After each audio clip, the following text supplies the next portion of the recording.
12 দিন উকলি যাব। আমি আজি 12 দিনৰ ৰাতিৰ আহাৰ গ্ৰহণ কৰিলোঁ আৰু আপোনালোকক দেখাব বিচাৰিছোঁ গোটেই অসমৰ ৰাইজে চাব পাৰে আমি চচলত কি অৱস্থাত আছোঁ।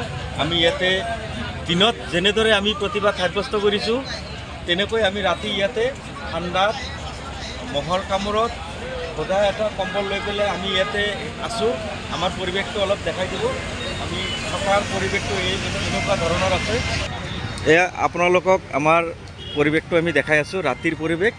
আমি কেনেকৈ আমাৰ 108ৰ সতীৰ্থসকলে কেনেকৈ আমি ইয়াতে ৰাতি কটাওঁ এই পৰিৱেশটো আপোনালোকে অলপ প্ৰত্যক্ষ কৰিলে নিজে গম পাব যে আমাৰ কষ্টৰ সীমা নাই, আমাৰ পৰিশ্ৰমৰ সীমা নাই। একমাত্ৰ আমাৰ পেটৰ তাৰণাত, ক্ষুধাৰ তাৰণাত আমি সকলোৱে জানে, অসমবাসী ৰাইজ সকলোৱে জানে যে আমি মৃত্যুঞ্জয় কৰ্মচাৰী।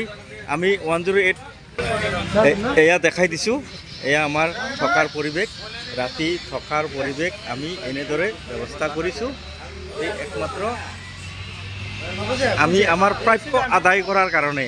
আমি প্ৰাপ্যখিনি পোৱা নাই। আমি যিমান পৰিশ্ৰম কৰি আছোঁ অসমৰ ৰাইজৰ সেৱাত আমি জীৱন অতিবাহিত কৰি আছোঁ। সেইকাৰণে আমি আমাৰ নিজৰ প্ৰাপ্য অধিকাৰ বিচাৰি আজি চচলত 12 দিন আমাৰ উকলি যাব আজি।